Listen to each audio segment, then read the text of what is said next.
Hello, it's review time of the Earthwing Hoopty R.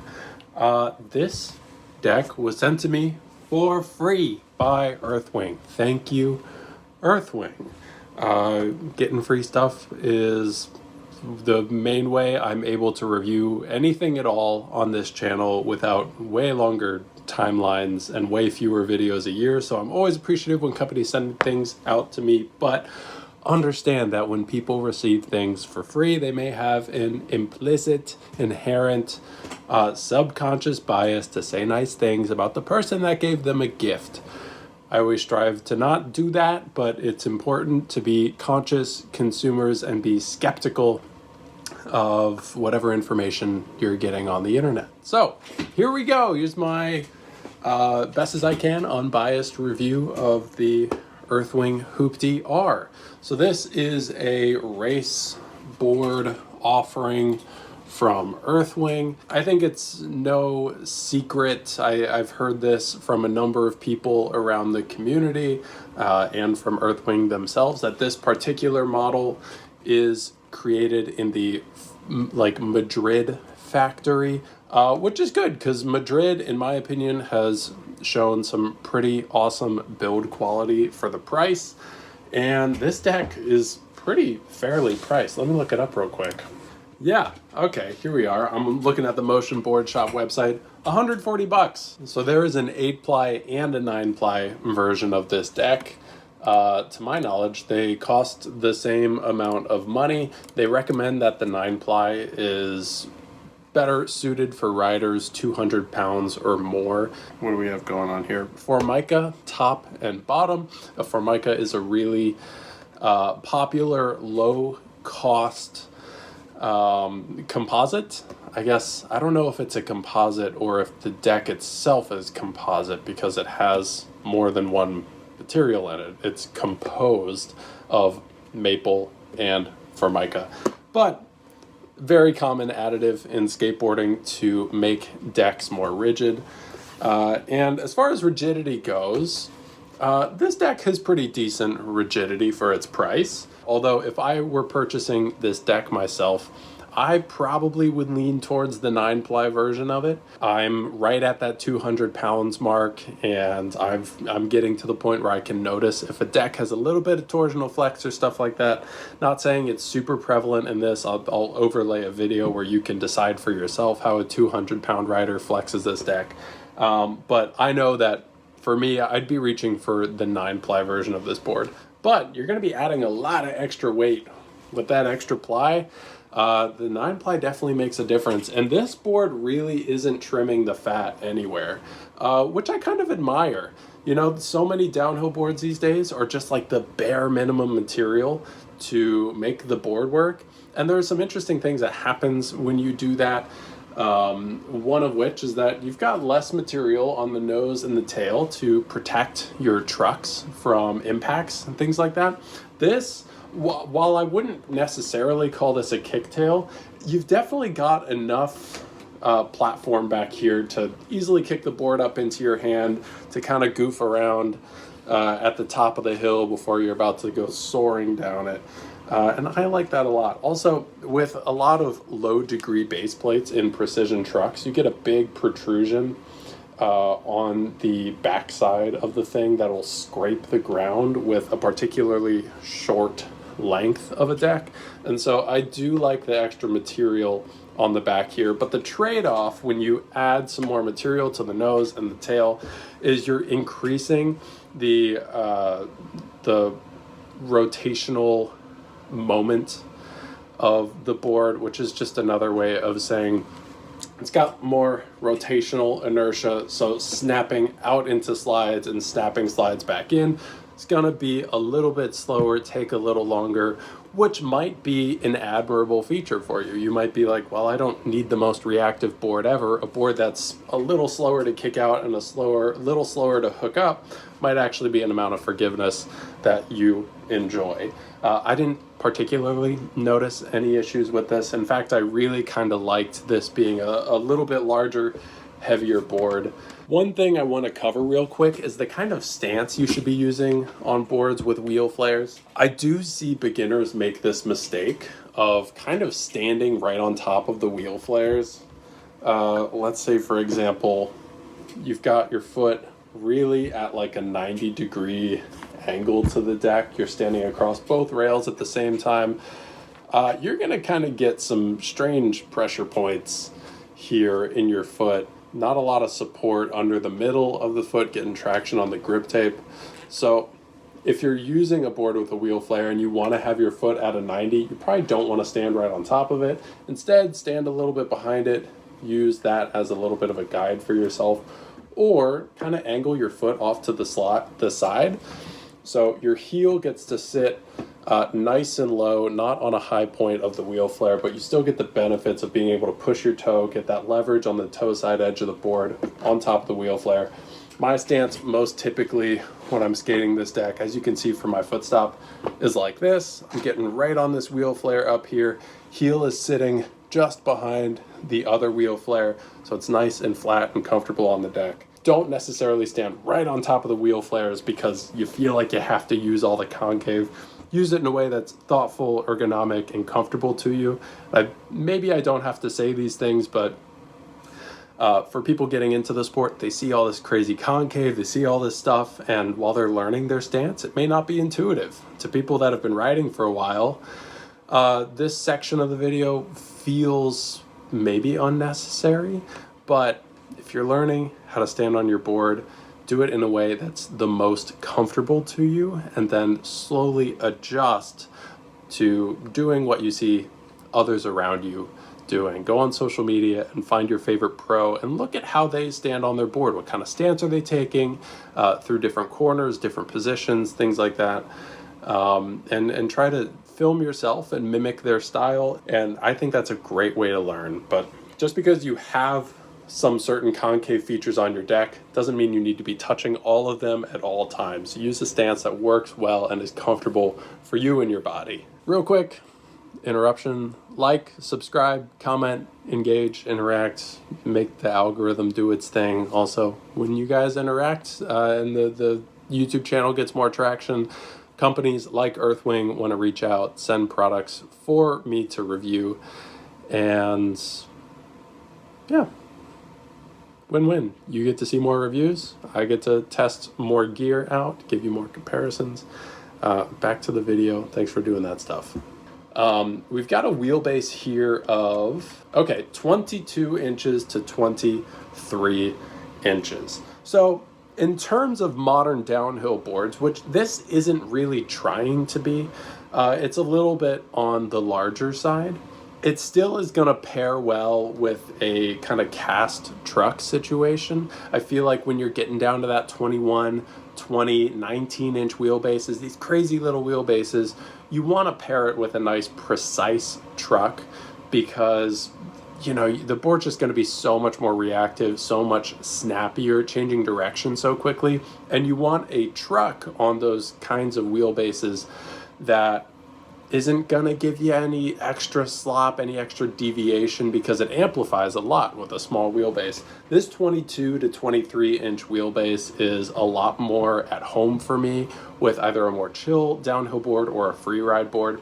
I did a bunch of downhill on this deck and was really comfortable on it. I did some racing on it at Brick Plant 2024. I took this deck with me to the Wood Booger free ride where I had it set up with Ronins and the yellow 88 Mavericks. And I gotta say, that was my favorite setup at the event. I had my Pantheon Tortuga on the Scythe Excaliburs, these little guys with various Magnums or Fat Boys or things like that. And while that deck was definitely the more agile, more reactive, grippier deck, this bigger board, bigger wheelbase paired with the Ronins, which have such a, like, still precise but very cushy feel, and the big Mavericks, it was the ultimate chunder setup. It was so forgiving. Wood Booger is pretty notorious for having some hairpins throughout it with some really devious pavement, real dastardly nasty stuff. And this nice, like, thick maple construction, Formica construction, really absorbs so much of that bump swell, especially paired with the Ronins, especially paired with the 76A Mavericks. And it was the most comfortable board to skate that weekend. I definitely used it as like a warm-up board to start getting my legs warmed up, to start getting my head in the game so that I could skate the more precise, agile Tortuga on the Scythe Excaliburs. But I really had to kind of force myself to stop riding this deck so that I could transition over to the other deck and do additional gear testing. I really didn't want to stop riding this. Now, the concave is a concave we've seen before. A number of people have commented after standing on this board and seeing this board. People have said directly to me that it seems really similar to the Cambric Pro model concave, which I don't have the Cambric Pro model, but I've seen it a couple times, and it does bear a striking resemblance to it. It's your classic big wheel flare concave, which really reminds me of the Nessie from Madrid, which is one of my favorite boards of all time, mostly because it was my first like proper downhill board. I did so much skating on the Nessie and really gained a love of wheel flares. And although I'm starting to kind of shy away from rear wheel flares, just because I think it kind of interferes with how you get force into the board, and especially when you're going over more chundery surfaces or skating really grippy wheels, I feel like having your foot on top of the wheel flare kind of makes a little high point there that with some perturbation, some agitation, your foot will slide into the middle of the board and you'll lose some leverage over the trucks. But with the length of this board being what it is, I found that I can comfortably stand in front of the wheel flare, kind of using it as a reference, but enjoying the much more subtle concave here in the middle. And I just loved it all around. A wheel flare right under the front foot feels so good to push up into, especially if you're going through like glove down heel side slides. Especially with a grippy wheel, it's nice to just have this kind of surface to push into as your feet maybe shift on the board, as you're applying pressure through the board. Nice wheel flare there, I find really helps me get force down into the board while keeping my feet locked in, so I can extract as much grip out of the wheels as possible. Another characteristic I like about this board is we've got some flush mounts. Flush mounts for me are just like a no-brainer. They're just so convenient. It's nice to have a little bit lower ride height, so if you're going to mess around with wedging your trucks, there's just less of a penalty. The main downside of wedging or de-wedging your trucks is the added ride height that gives you, and I always love when a board has some flush mounts in there so I can kind of mindlessly add some wedges in there, which is what I did with the Ronin trucks, wedging them from 45-25 up and down, respectively, to 50-20, which was the angle split that I was most comfortable on. Now, it was recommended to me to skate this board with the Zealous trucks. There was definitely kind of that in mind when they were adding the wheel flares, or I guess the wheel wells, into the deck. As you might know, Earthwing also has a specific colorway with Zealous that, you know, it's a light blue kind of exclusive thing. So they're a big fan of the Zealous trucks over there. And combined with the Zealous trucks, I mean, this board does feel really good, but you start kind of running some risk of wheel biting. With a wide deck like this, the website says it's 9.1, but visually it almost looks wider. How wide is this deck? Website says 9.1. Yeah, it really is just 9. It really is just 9.1 inches wide. It's a perfect width for me. 9.1 is like my ideal width of a skateboard, that kind of 9.1, 9.25-ish range. So immediately for me, I was comfortable on this deck. But for people looking to do kind of glove down, grippier, racier downhill that are either of a smaller stature or a smaller foot. For example, I wear a size 12 when I'm skating, or a size 13 when I'm just living. Maybe that's a little reference for you about how my feet fall on this board, but the width was immediately super comfortable for me. And this concave profile is just really natural to me in a lot of ways. So it's easy to just kind of set this board up and go. Now at that like 22, 23 inch wheelbase range, it's a perfect candidate for like kind of a modern free ride setup, or like a smaller free ride setup. I've been free riding it on this setup with the Don't Trip Downhill Simons. I think I have them as wide as they go, which is 128 millimeters. 128 mil with these big slidey Mavericks. It's been really fun to free ride this deck, pretty comfortable. The extra heft of the like Madrid maple construction really seems like it plays into the free rideability of this, because as a lot of people know these days, having a heavier setup seems to calm down the reactivity of your board, and it slows down your inputs into the deck. It makes things a little bit more comfortable, a little bit more chill. Hookups and kickouts and that feeling mid slide, or maybe a little bit less punishing if you get them wrong. And so I think this is a phenomenal free ride board. So I think that's it. That's all I have to say about the Earthwing Hoopty R.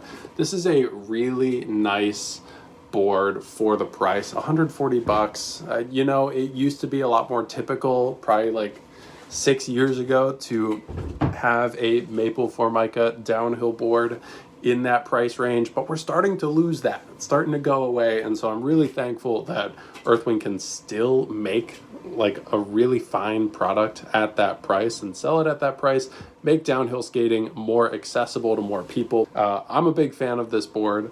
It works pretty well for me, although it's not the like top of the line, littlest, raciest type of deck. It's a really chill kind of size and feeling, which is why it's an easy recommendation for beginners, newbies, or just people trying to move off of a, you know, longer wheelbase. If you're used to like a 26, 25 inch deck and you're looking to skate something a little bit more modern, a little bit more narrow, but you're looking at all the options on the market and they're all like 20 inches wheelbase, what a great transitionary board to start feeling out what a modern, like smaller race board can do with an angle split between the trucks, maybe some smaller trucks. And I'm sure you'll enjoy yourself. So thank you so much to Earthwing for sending me this deck. I appreciate it a lot. I've been skating it and having a really good time with it, but now it's time to give it to somebody new. One of the stipulations Earthwing made was to pass on the board to somebody in my community that could really benefit from having a nice new deck under their feet. So while I'm looking for that person, I hope you all give the Earthwing Hoopty R a little consideration when you're shopping for your next deck. I think it's a really solid board. It's hard to fault it in any ways, so long as you're not expecting too much out of it. It's not the top of the line minimalist racy setup, but it's also not a big floaty free ride board. I think it's a great quiver killer in its own right. It could be the only board that you skate, period, and get really comfortable on it. I want to say thank you all so much for watching and your support, and a special thank you to the patrons that kind of make this possible and a little more rewarding in terms of monetarily, but also the community we've built over there. It's really nice. Some really thoughtful people to talk to that want to learn about gear, want to explore topics at a deeper level. Check out the Patreon if you're interested in some more exclusive content from me. It's basically just where all the stuff that isn't polished enough for YouTube goes, and not short and bite-sized enough for Instagram. That's what the Patreon is for. Plus some fun rewards if you stick around over there for a while. That's all I've got. Thank you all so much for watching, and I hope you have a great day.